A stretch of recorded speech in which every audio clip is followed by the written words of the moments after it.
Bien, bonjour à tout le monde, ravi d'être là avec vous. Merci à tous ceux qui sont venus nous écouter. Merci évidemment au département de langue, à sa directrice Madame Diane Nicolas, à Monsieur Castet, donc les organisateurs de ce colloque.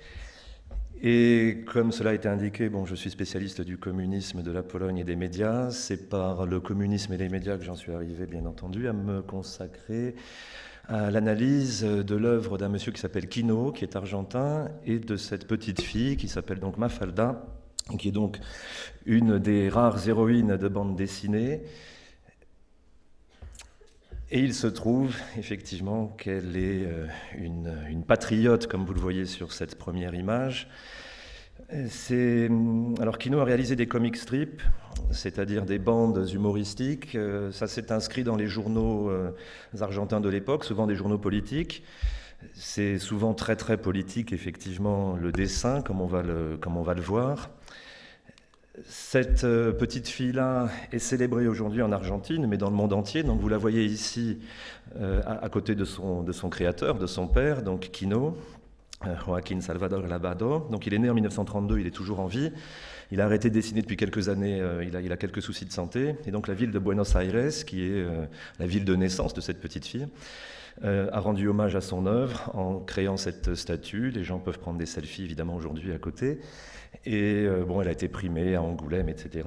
Elle est tout à fait reconnue, et pour toutes celles et ceux que cela intéresse, vous pouvez trouver l'intégrale de ses aventures pour 27-28 €.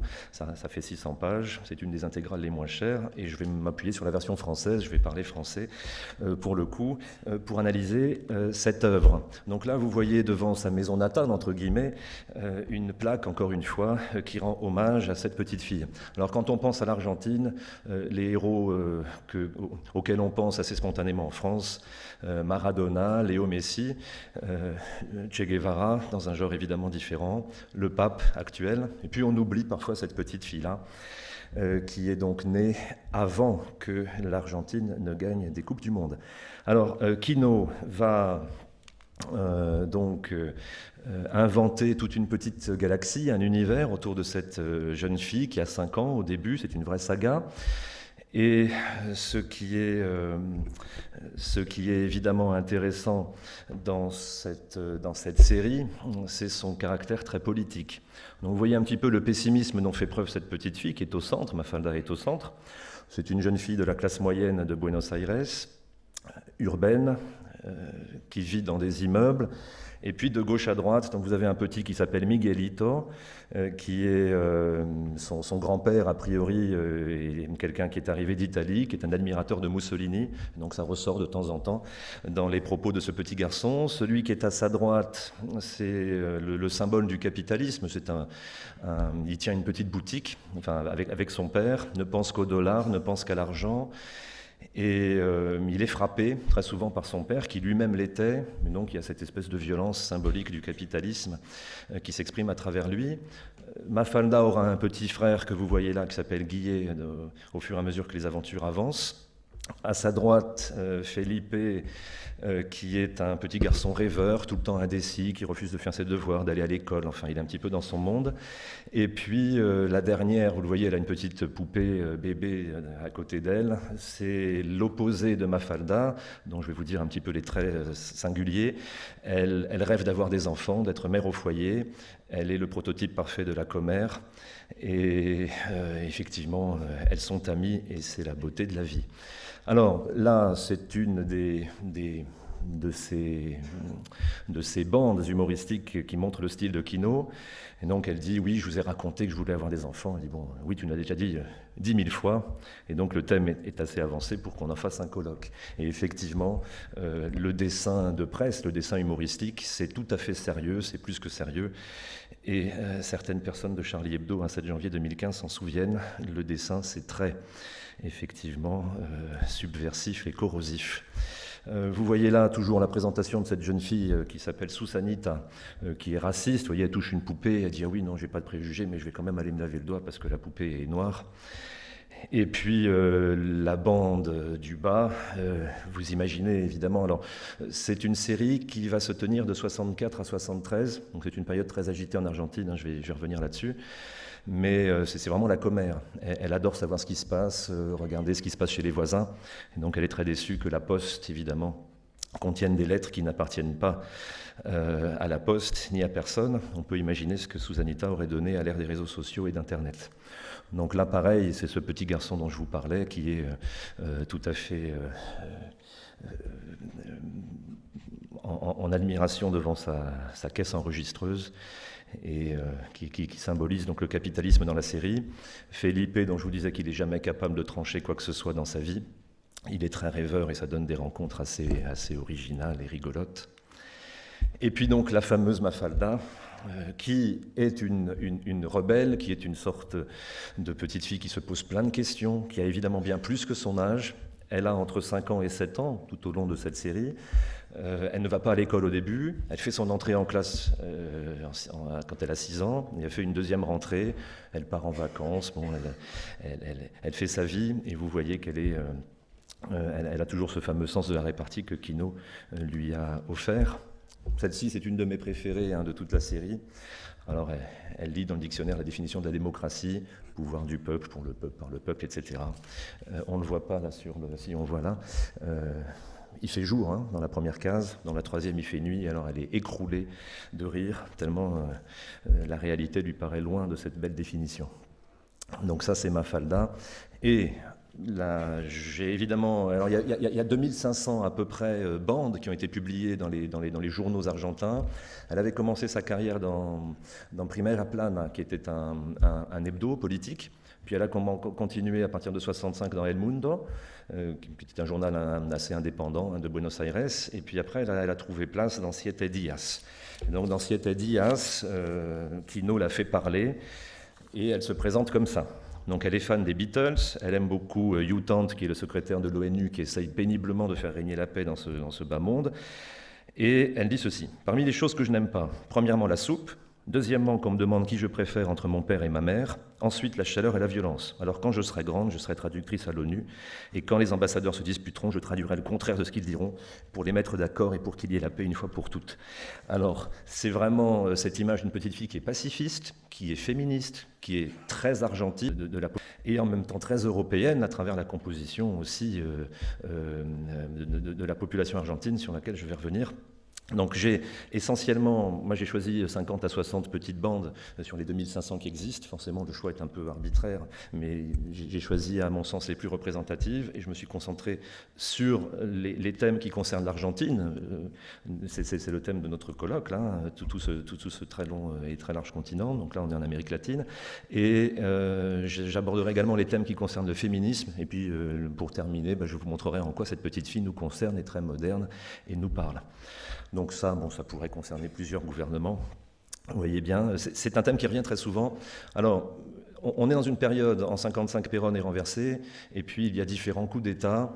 Là, il y a le président Illa au début qui est plutôt modéré et que Kino regrettera d'avoir critiqué. Puis ensuite, il y a toute une vague de coups d'État qui reviennent assez fréquemment, assez souvent. Et il y a des violences de milices d'extrême droite, de milices d'extrême gauche, l'influence aussi du guévarisme, le contexte du monde de l'époque. Elle est toujours très très inquiète, Mafalda.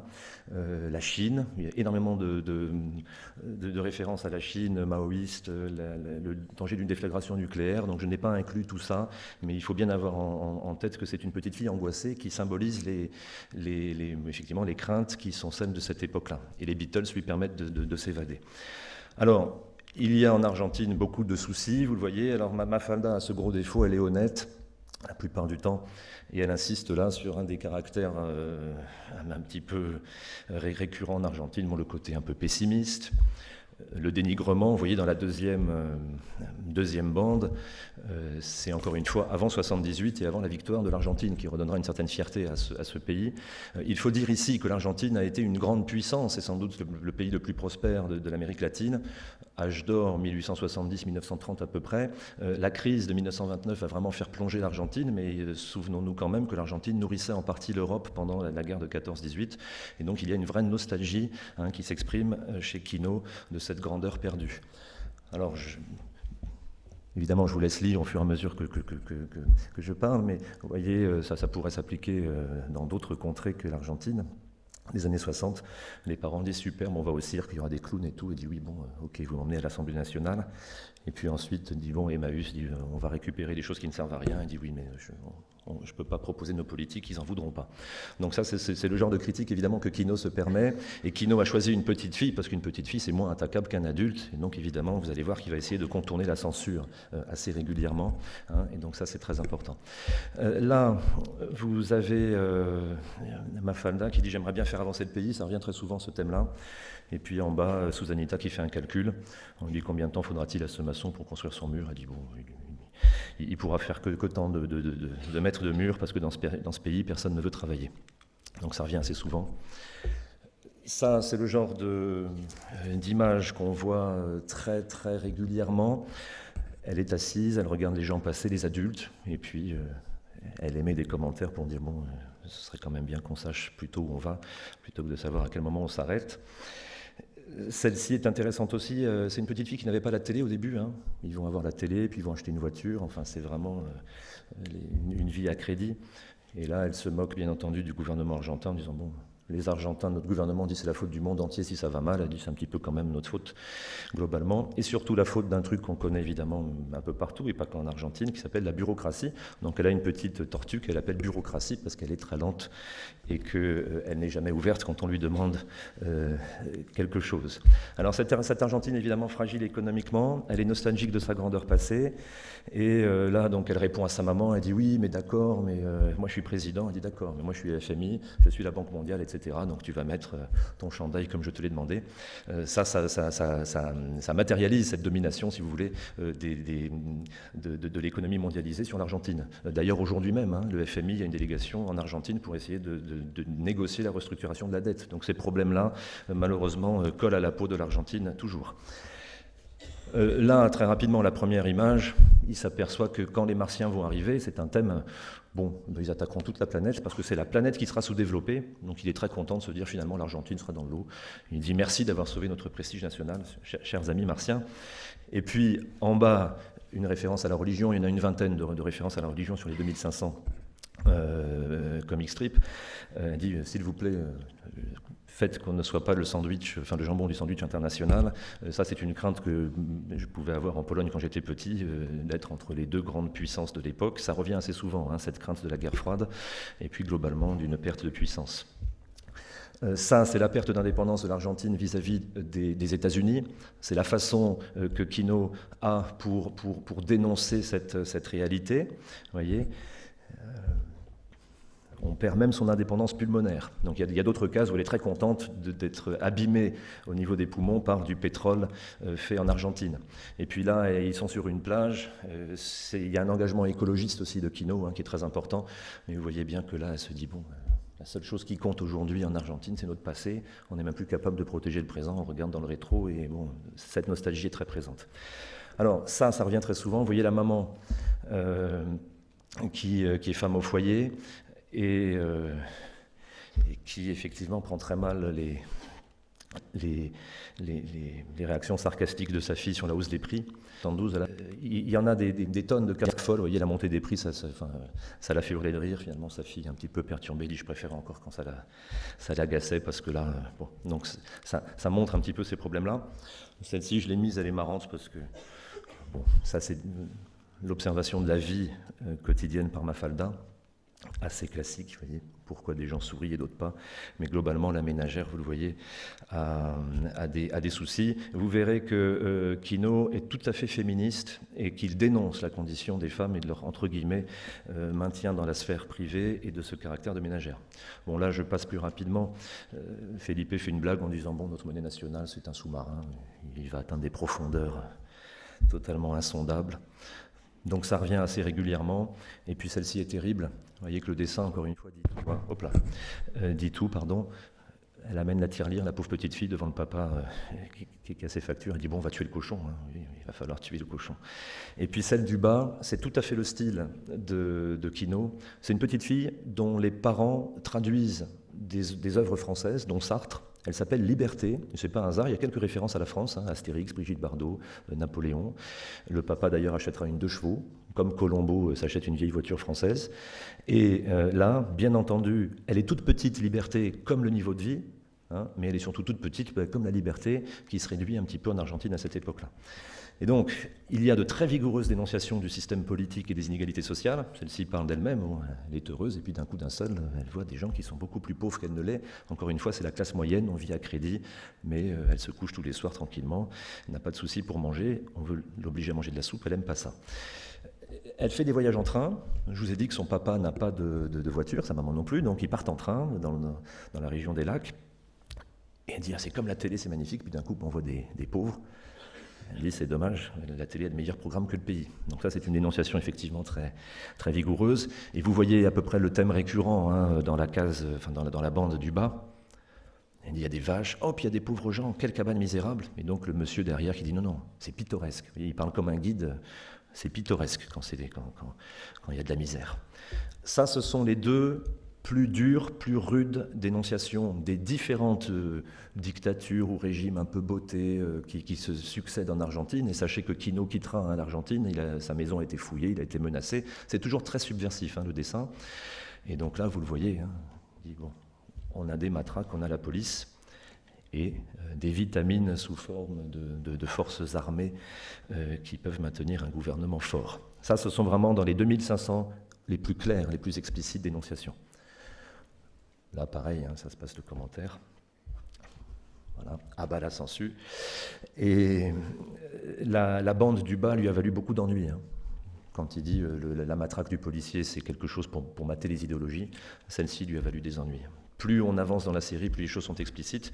Et donc il y a des allusions très fréquentes. Là, il est marteau-piqueur, il dit « Mais qu'est-ce que vous voulez lui faire avouer cette avenue ?» Enfin, quand même. Donc, vous voyez, c'est une dénonciation de la torture, elle est remarquable. Donc ça, c'est le style vraiment de Quino, qui est d'une intelligence remarquable. Elle déteste la soupe, et pour comprendre l'œuvre de Quino, la soupe, c'est politique. C'est de la mauvaise tambouille qu'on veut vous ingurgiter de force. Et vous verrez qu'il y a aussi des références au véganisme, mais là, pour le coup, c'est beaucoup plus une référence politique que le véganisme, ce dont elle parle. Tu as les mains tachées d'un bouillon innocent, maman. La maman, en l'occurrence, prend la place du gouvernement qui a réprimé de façon très dure les manifestations étudiantes. Il y a eu des morts, ça a été très très violent. Hein. Il y a régulièrement des révoltes, hein, 68, 69. Donc c'est sa façon de dénoncer. Et puis en bas, elle dit « Je t'obéis plus, je perds tout sens de l'autorité ». Dans ces cas-là, Mafalda représente les étudiants.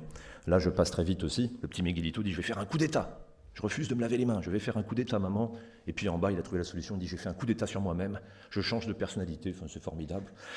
En gros, il est l'Argentine. Quoi. Tous les 3-4 matins, on change tout, puis on ne change pas grand-chose. Et celle-ci est très drôle. J'ai laissé la bande du haut pour que vous compreniez celle du bas. Mais il y a le petit frère de Mafalda qui est tout nu. Son papa dit « Mais qu'est-ce que tu fais là, mon grand? Tu vas prendre froid. » Prendre froid? Atchoum? Oui, oui. Alors, bon, il met une grosse écharpe, il est toujours tout nu. Bon, c'est embêtant.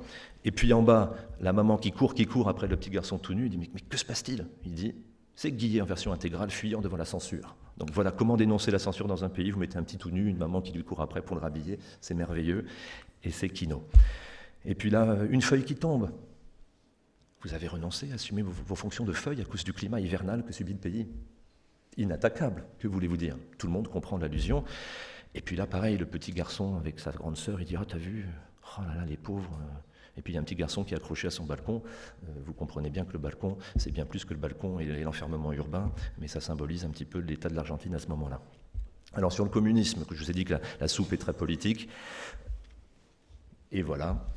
Donc vous comprendrez ça. Bien entendu, l'Argentine était travaillée hein, par des groupes communistes, voilà, et on a fait des références à Marx, c'est-à-dire, oh là là, si Marx n'avait pas mangé sa soupe, oh, qu'est-ce qu'on serait tranquille, il n'aurait pas grandi.